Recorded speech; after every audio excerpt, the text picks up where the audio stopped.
Слава России! Ура!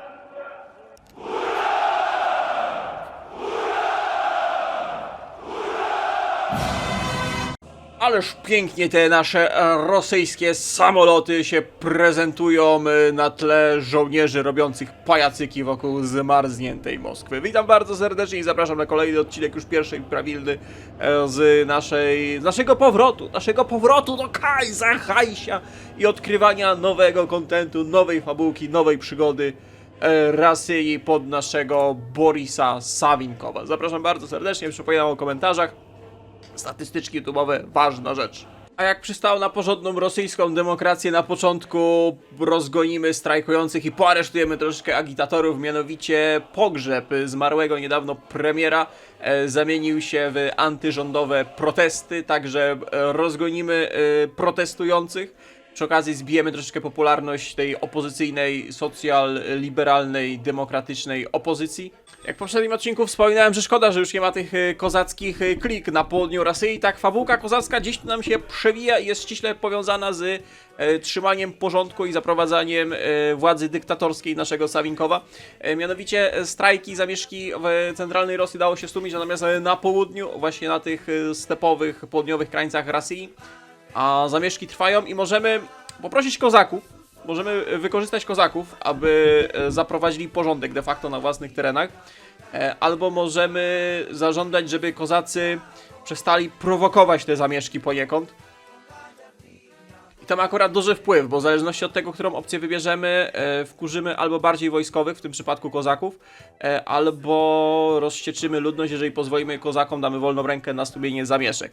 Trochę mnie kusi, żeby jednak pójść wkurzyć tą populację, wkurzyć tych obywateli, striggerować jakieś syndykalistyczne powstanie, no ale jeżeli powiedziało się, no to trzeba mówić dalej Sawinkow, także trzeba na razie tych kozaków przywołać do porządku i widzę, że nam się troszeczkę rezystencja zbustuje w tych południowych state'ach.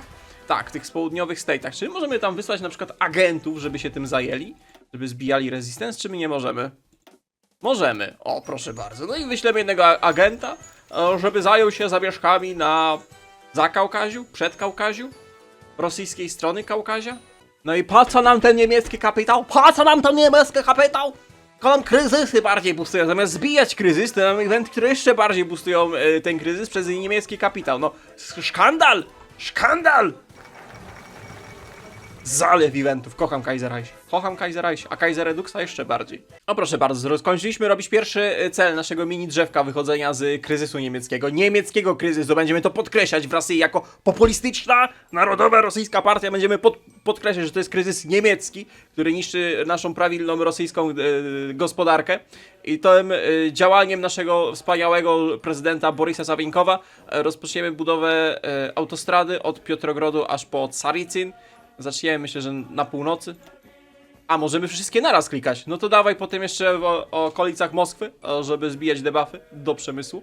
Ej, to serio, nie wiem, czy to tak miało być, ale ja mam jakieś flashbacki z Rosji i ostatnich wydarzeń w Rosji. Nie dość, że ten Sawinkow mi się strasznie kojarzy z Putinem w tym momencie, to teraz mamy pucz Korniłowa i jego marsz na Moskwę i od razu mi się skojarzyło, jak Prygorzyn sobie ze swoimi Wagnerowcami jechał autostradą w kierunku Moskwy. Tutaj natomiast Korniłow w toku swojego śledztwa sprowadził na Kreml swoją wierną tylko jemu gwardię i próbował zabezpieczyć stolicę Rosji, Kreml, Senat i tak dalej, najważniejsze ośrodki w Moskwie za pomocą swoich lojalnych wojsk, tylko że ten pucz nie do końca się udał. Ja rozumiem, że to jest jakaś tam ścieżynka, żeby tego Korniłowa zrobić przywódcą Rosji. Na nasze szczęście pucz w jego wykonaniu zakończył się niepowodzeniem, ponieważ garnizon Moskwy wierny Sawinkowowi nie bez powodu tutaj tyle naszych żołnierzy robi pajacyki. Tak, to wszystko było zaplanowane, ja się tego spodziewałem, tego, żem chciał.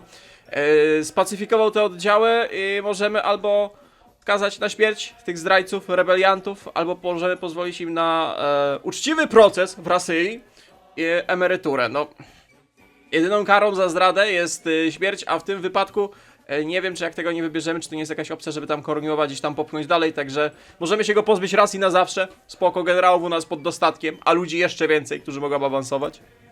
Korniow wykorzystał rewolwer z jednym nabojem i w ciągu 3 miesięcy nasza Rosja teraz straciła premiera i głównodowodzącego rosyjskiej armii. Poza tym jeszcze podnosimy wściekłość wojskowych o kolejne 1. No cóż, jest jak jest. Tak się robi czystkę. Tak się robi czystkę w Rosji. W naszej kochanej Rosji oczywiście nic nie może być proste, bo Korniow był zasłużonym wojskowym i bohaterem rosyjskiej wojny domowej i wielu ludzi, zwłaszcza wojskowych, domaga się uroczystego pogrzebu Korniowa, dzięki czemu byśmy obniżyli ich złość o 1, a już mają 4. poziom, przy 8 robią otwartą rebelię. Póki co są tylko zaniepokojeni. Możemy też zrobić jakiś tam bardzo prosty, niepaństwowy pogrzeb, dzięki czemu podbijemy sobie naszych narodowych populistów. Z Maksymą dzieli rządź, zróbmy mu ten uroczysty pogrzeb, ważne, że się pozbyliśmy tego wataszki i władza Sawinkowa jest bardziej zabezpieczona. Olipka, klikanie eventów w Kaiserreichu nie zawsze jest takie oczywiste, może prowadzić do nieprzewidzianych konsekwencji, mianowicie trzeba kogoś wrzucić na stanowisko głównodowodzącego rosyjskiej armii. Mamy do wyboru albo Denkina, syna chłopów, który ma fajne boosty do Breakthrough, w sensie przełamania, albo możemy wybrać Wrangela, który pochodzi z bałtogermańskiej szlachty.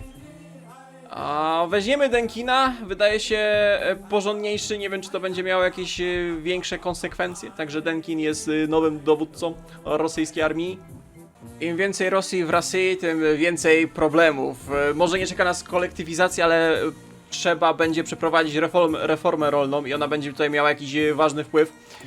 Raz, że na stabilkę political power i tak dalej, a dwa, że pewnie będzie wpływać na zadowolenie populacji. Mianowicie trzeba będzie zrobić porządek. Oczywiście nie było tutaj komunizmu, bolszewików i tak dalej. Natomiast problem rosyjskiego rolnictwa na Kaiserreichu polega na tym, że część gruntów leży w rękach imperialistycznych przemysłowców, a druga jest w tak rozdrobnionych gruntach, że całkowicie są nieopłacalne. No i są zacofane, także trzeba będzie pewnie zrobić jakieś chore reformy rolnicze. Nie mam pojęcia, jak my to ogarniemy w czasie kryzysu.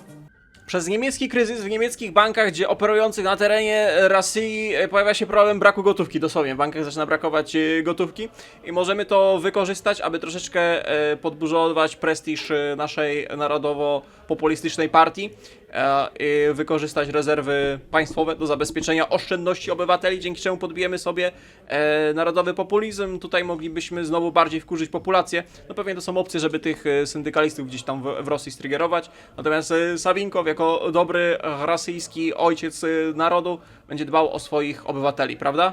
Więcej eventów zając wytrzyma, więcej eventów w Kaiserreichu. W pierwszym evencie dotyczącym oczywiście kościoła prawosławnego możemy dalej sobie podbić popularność wśród ludów, w sensie zmniejszyć ich złość i podbić narodowy populizm. Natomiast tutaj kwestia jest obywatela Romanowa. Chodzi o carów oczywiście i mamy Kiriła z Romanowów. I może mamy okazję, żeby go wygnać. Oczywiście to troszeczkę wkurzy populację, bo widać jest dość popularny wśród mieszkańców Rosji, ale nie możemy sobie pozwolić, żeby pozostał w kraju i kontynuował jakieś swoje działania wywrotowo-konspiracyjne. Jeszcze nam cara tutaj przywróci, a to jest nie do pomyślenia. Także wkurzymy troszeczkę populację. Kontynuując, dzieli rządź, daliśmy im kościoła prawosławnego, ale zabieramy im jakiegoś podrabianego cara. Cenne 50 political powera za The Supreme Court, czyli pierwszy z celów naszego drzewka politycznego i teraz możemy zrobić konstytucję pod Sawinkowa. Widzę, że dostanie tytuł Supreme Commandera. Także ile? 100 polityka pała na start. Jezu, jakie piękne! I co my tutaj mamy? A tutaj mamy informację o tym, że nasza partia razem z koalicyjną partią ma praktycznie większość w rosyjskiej Dumie i nie musimy się przejmować i można pisać konstytucję nowej Rosji. A żeby odwrócić uwagę rosyjskiego społeczeństwa od drobnych zmian na szczeblach władzy i drobnych zmianach konstytucji, machnie się trzeci etap rozbudowy tej autostrady czy tej infrastruktury w okolicach Carycyna. Symulator eventów i ruskiej biedy, kocham Kaiserreicha. Początek reformy rolnej, w sensie zaczyna ona działać. Największy problem z tego, co tu nam event donosi, to jest to, że jest za dużo chłopów. Jest za dużo chłopów w Rosji, a za mało ziemi i trzeba ich poletka, ich małe, śmieszne pola skonsolidować, żeby zaczęły przynosić jakieś dochody i potem wprowadzić mechanizację, a to oznacza, że trzeba część chłopów się pozbyć, albo ich przymusowo przesiedlać do miast, albo gdzieś wywozić na Syberię. Różne są opcje, jesteśmy Rosją, Rosja ma dużo opcji. I teraz to jest ważna informacja, że albo możemy posłuchać chłopów, ich skargi na korupcję i przymusowe przesiedlenia, wysiedlenia, albo możemy uznać, że to jest konieczne dla dobra Rosji. Końcowy efekt reformy rolnej podobno będzie lepszy. Tu mamy szybkie 3% partii popularności partii, ale zaufamy, że plan reformy rolnej się opłaci. Zobaczymy, co to da. Manifest trzeciej Rosji, to ile tych było Rosji? Pierwsza Rosja to była carska Rosja, druga Rosja to co? Ta pseudodemokracja, co była w dwudziestolecie międzywojennym, i trzecia Rosja teraz Sawinkow tworzy, tak? A manifest naszego wodza. W co wierzymy? Wierzymy w ludzi, nie w demokrację. Carstwo, liberalizm i marksizm nie jest dla rosyjskich obywateli. To są idee elit i tyranów. O rany. Piękne. W co wierzymy? Wierzymy w zjednoczony i niepodzielony rosyjski naród. Oraz wierzymy w czyny, a nie słowa. Piękna konstytucja jest pisana pod nowego wodza. Chwała Rosji, chwała Sawinkowowi. Nowa konstytucja pod Sawinkowa napisana świetnie i dzięki temu możemy rozpocząć drobne reformy przemysłowe. Tu widzę, że to będzie chyba opcja pozbywania się tego niemieckiego kapitału. Także teraz zrobimy zwrotku gospodarce naszej Rosji.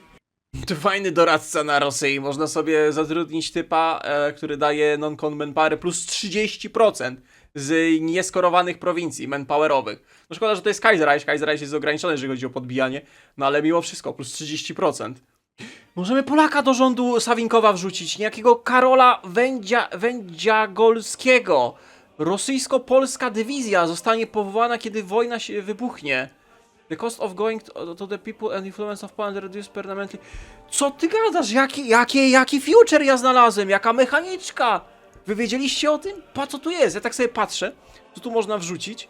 Patrzę, że chłop tu ma jakąś fabułkę. Patrzę Karol. Patrzę jakieś polskie flagi. Ty, no dawaj go, ja go chciałem wrzucić, bo daje 10 political powera. Widzę, że Sawinkow i jego ekipa to tacy polofile? Jak są rusofile, germanofile, to jest coś takiego jak polofil? Można być w ogóle przyjacielem Polski? Chyba nie. Widzę, że on tutaj się zadawał z znanymi personami, nasz Karol z Piłsudskim, z Rydzem Śmigłym, z Dmowskim. I został uwięziony dopiero w Kijowie przez hetmana tu wczesny. No dobra, weźmiemy pana Karola, oczywiście. Zobaczymy, co to potem da z tymi Poliakami. Może fabułka tego Sawinkowa poprowadzi, że dotrzyma słowo, jakie złożył Piłsudskiemu, że wielka niezależna Rosja z współpracującą wielką niezależną Polską. Może tak być. Jako Rosja posiadamy na start duże wpływy w tych turkmeńsko-kazachskich hordach stepowych. Nie wiem, jak to nazywać, bo to państwami ciężko określić, plemionami. I jeden z wataszków, chyba z Kiwy, coś tam próbuje supportować jakieś niepodległości, zjednoczenia tego regionu i tutaj też mają jakiś content drzewko. Także przygotujemy zmianę kierownictwa w tym regionie. Przy okazji nie wkurzymy wojskowych, stać chyba Rosję.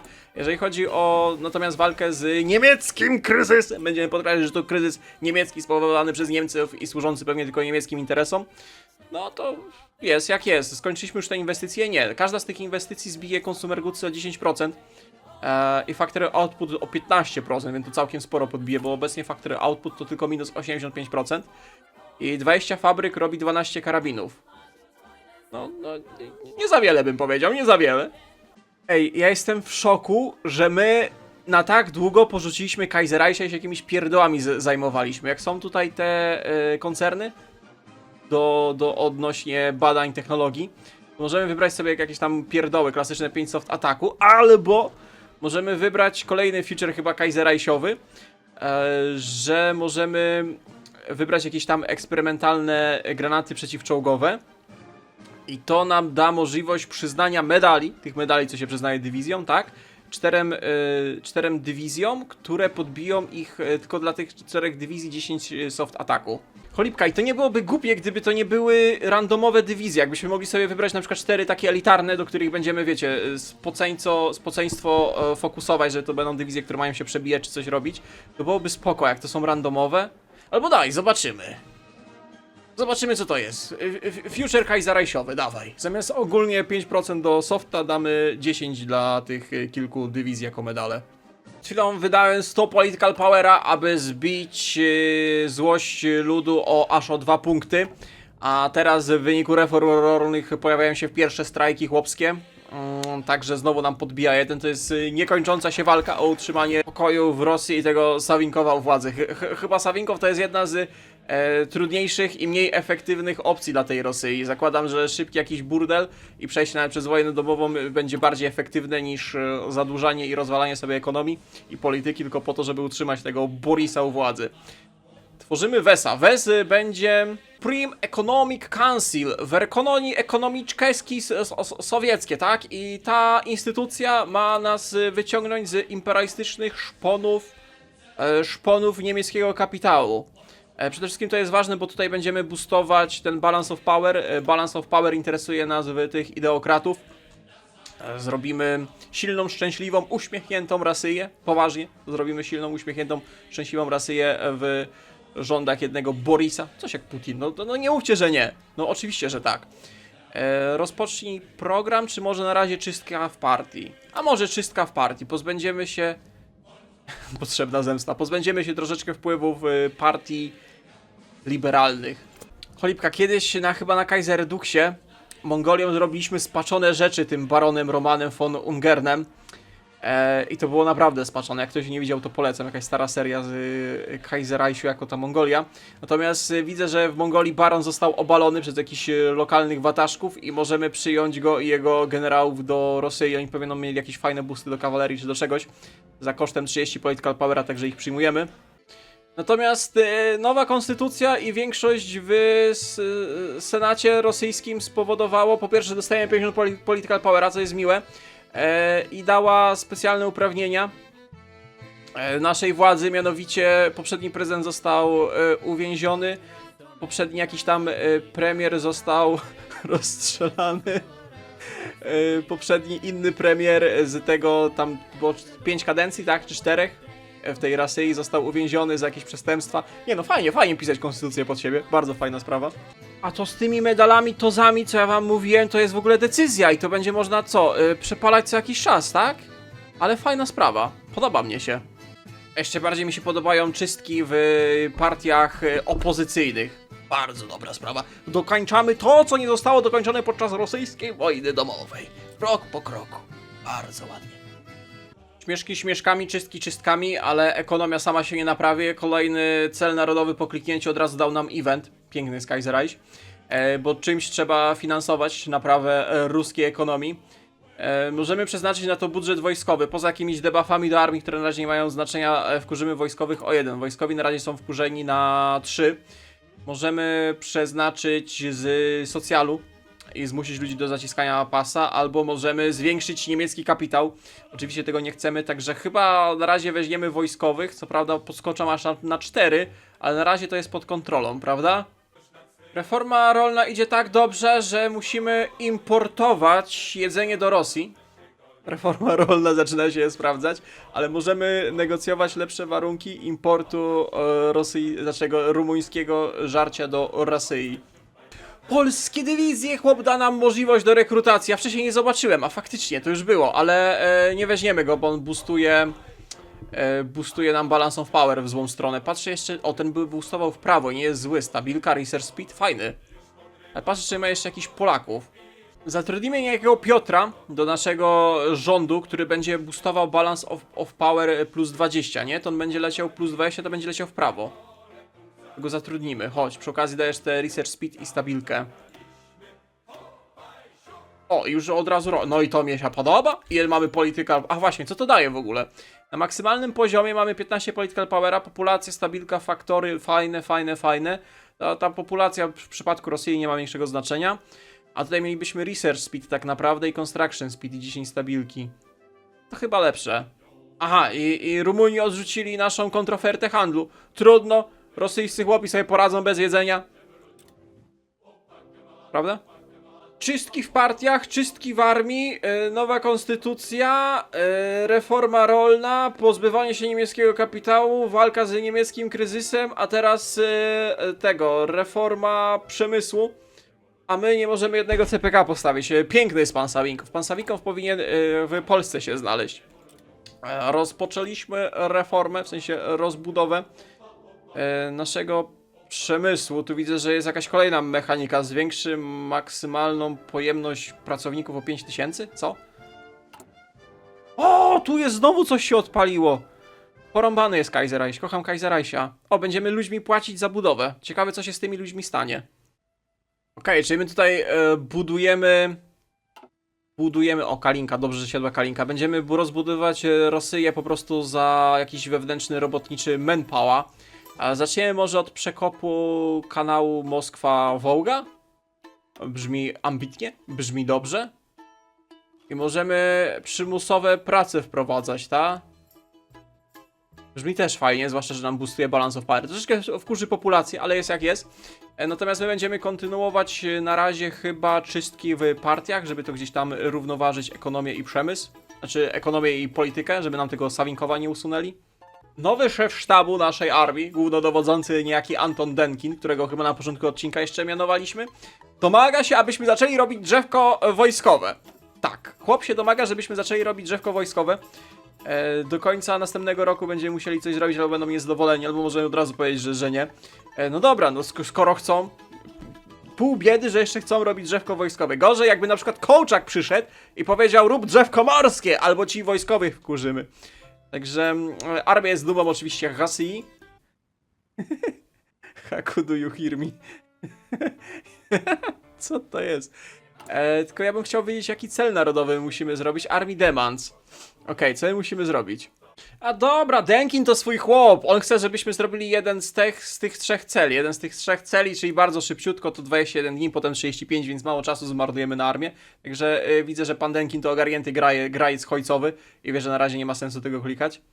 Mimo 2 dekad tropienia resztek komunistycznej, czerwonej partyzantki, a teraz syndykalistycznej w sumie, nadal gdzieś tam w Rosji oni funkcjonują i teraz jak zaczęliśmy robić te reformy polityczne i dociskać ich, oni zaczęli się uaktywniać i dostajemy niepokojące debuffy. Stabilka tygodniowo spadająca, dzienny spadek popularności partii i od razu się boostują radykalni socjaliści. No i dobrze, trzeba się pozbyć tych wataszków. Piękna fabułka jest tego Sawinkowa i wątku polskiego. Możemy wspomóc polskich aktywistów, którzy sprzeciwiają się niemieckiej okupacji. W Polsce mamy Niemca na tronie. Niemiec na tronie, niemieckie interesy i niemiecki papet. A my mamy prawdziwych Polaków w tej Rosji i możemy finansować polskich aktywistów. Polsko-rosyjskie relacje są burzliwa historia, ale mamy jednego wspólnego wroga w postaci Niemców. Także pan Dmowski wie, z której strony wieje wiatr, a wiatr na Polskę wieje ze wschodu. Pan Sawinkow to ogarnie, dotrzeba słowa danego Piłsudskiemu. Prawda? Jezus, to się źle zestarzeje ta seria. Przy okazji nasza koalicja z Sorem się rozpadła, ale to była konieczna opcja. Większość członków tej partii przeszła do naszych narodowych populistów. Sami z siebie mamy 43%, prawda? Straciliśmy stabilną większość, ale będziemy budować jedną partię, jednego wodza, jedną rasę i wiecie jak to jest. Musimy się dostać tu. Jeżeli chcemy się pozbyć do końca tych syndykalistów, musimy się dostać tu. Więc na razie reformy ekonomiczne, rolne i tak dalej poczekają. Na razie najważniejsze jest pozbycie się czerwonych. Przy okazji za 50 pp, nie, za 40 pp. Za 40 pp możemy zwiększyć pracowników tych naszych projektów, to będzie aż 50 000. W 14 dni będziemy mogli kolejną inwestycję przeprowadzić. Nie ma to jak orać pola gdzieś na stepach azjatyckiej Rosji na traktorze, gdzie masz przymocowany portret naczelnego wodza Sawinkowa. Niesamowite. Znowu możemy podbić końcowe rezultaty reformy rolnej, ale wkurzymy miejscowych Kazachów, tam populację lokalną. Jak się plasuje na razie ich rozsierdzenie? 2. Rozsierdzeni na 2 to jeszcze nie za bardzo rozsierdzeni. Tu byśmy stracili popularność partii, stabilka. Kazachska rebelia. Jaka kazachska rebelia? Myślałem, że temat kazachskiej rebelii został już dawno rozwiązany. Reforma rolna musi trwać. Jeszcze 137 dni. A my możemy... O, Workuta, jak w Call of Duty. Więcej sztali albo więcej sztali. Nie mamy sztalina, więc musimy mieć własną sztal. Mało śmieszny żarcik. Bardzo mało śmieszny żarcik. Ja bym chciał więcej robotników. Więcej funduszy na ten program. O, czystki wśród totalistów. O, dobrze. Wszyscy socjaliści, syndykaliści, czystki i stabilka. Wrogowie Rosji nie zeznają spokoju. Znajdziemy ich i wytropimy. Bardzo dobrze. To, że była czerwona międzynarodówka, to chyba każdy wie, ale że istniało coś takiego jak zielona międzynarodówka, chłopski ruch międzynarodowy, który obecnie opiera się głównie na Bałkanach i monarchii Habsburgów, ale przez wojnę na Bałkanach chyli się ku upadkowi, więc jego działacze proponują wprowadzenie trzeciej drogi. Jezus, ile to jest nawiązań. Jest nawet PSL nasz? Jest, gdzieś tu był, o, jest galicyjski PSL. Trzeciej drogi, jest 50 na 50. Nie wiem, czemu nas to interesuje jako Rosji. Nasza reforma rolna chyba tego nie dotyczy, prawda? Prawda? Zielona międzynarodówka. I stworzyło się 50 na 50. Powstała chłopska międzynarodówka, nie mylić z syndykalistyczną międzynarodówką. Może w naszym kraju Sawinkow efektywnie likwiduje wszelkie przerawy czerwonego syndykalizmu, natomiast jeżeli chodzi o politykę zagraniczną, to powiem wam, że serdeczne porozumienie powraca. Możemy wspólnie z Unią Brytyjską i Komuną Francuską konspirować w celu zniszczenia Niemiec. Na razie tylko luźne dywagacje. Kto wie, jak to się potoczy historia. Skończyliśmy Declare the Russian State, flaga się zmieniła, pan Sawinkow ogłosił się wodzem, nowy outficik, piękny mundur wojskowy i mamy samodzielną większość, jeżeli chodzi o naszą rosyjską dumę. I wybory zostały odwołane. Chyba uda nam się Sawinkowa utrzymać. Jeżeli chodzi o rozsierdzenie poszczególnych grup, no to jest 4-3. Musimy cały czas pamiętać o tym, że złożyliśmy obietnicę Denkinowi, jeżeli chodzi o cele wojskowe. I nasz ukochany, mądry, nieomylny wódz Sawinkow postanowił, że wspomoże karlistów podczas hiszpańskiej wojny domowej. Widzę, że mają dużo narodowych populistów. Nie wiem, czy oni zawsze tyle mieli. I król się zmienił, Jean de Bourbon. Hiszpania też dostała jakiegoś reworka? Syndykaliści chyba bez zmian, ale tu był, pamiętam, jakiś król taki po wylewie, czy po czymś? Na pewno nie ten. Możemy wysłać ochotników. Przede wszystkim zbustujemy sobie War Support i narodowych populistów. 5000 manpowera. Kto się przejmuje? 55 000 manpowera. Kto się przejmuje manpowerem w Rosji? Także wyślemy ich. Będzie można wysłać ochotników. Może jakieś dywizje poszkolimy. Możecie sobie wyobrazić, że do tej pory nie było żadnej kontroli moralnych i ideologicznych przekonań? Zdarzało się, że niepatriotyczny gubernator mianował znanego socjalistę jako szefa policji. No nie do pomyślenia, albo sędziego! No skandal! Miłość do Rosji jest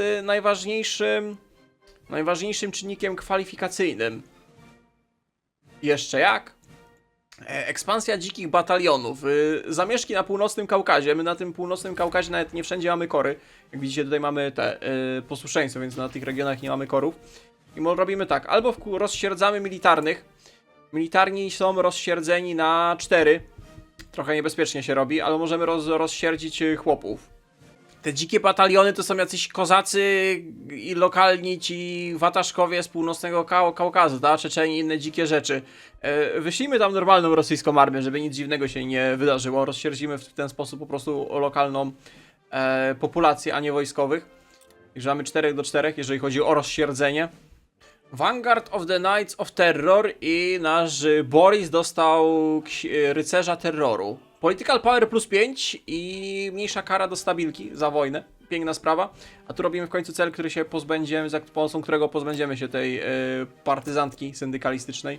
Kolejna faza reformy rolnej jest intrygująca w ten sposób, że musimy rozdysponować ziemię, którą posiadają nasi oficerowie wojskowi i to w dużych, nierozsądnych ilościach, jeszcze nieefektywnie tym zarządzają. w pokłosie wojny domowej, gdzie kupowali, zdobywali tanią ziemię, prawie jak w starożytnym Rzymie, gdzie wojskowi za służbę dostawali kawałek ziemi. Możemy zmusić ich do tego, żeby oddali i doprowadzi swoją ziemię, aby została sprawiedliwie podzielona i efektywnie podzielona. A moglibyśmy zrobić 9. Nie, dobra, rozsierdzimy ich znowu 1, wskoczą na 5. poziom, jeszcze akceptowalne. I na zakończenie dzisiejszego odcinka w końcu śledztwo w sprawie zamachu na tego premiera. Z początku naszej rosyjskiej przygody dobiegło końca i wyjaśniło się, że za tym zamachem stał nie kto inny jak sam Korniłow. Próbował przekonać Czernowa, czyli tego premiera ówczesnego, do poparcia go w celu obalenia Sawinkowa. Czernow odmówił, nie chciał poprzeć puczu Korniłowa, dlatego Korniłow go wykorzystał, żeby doprowadzić do destabilizacji. Przeprowadził zamach i potem w sumie prowadził śledztwo we własnej sprawie.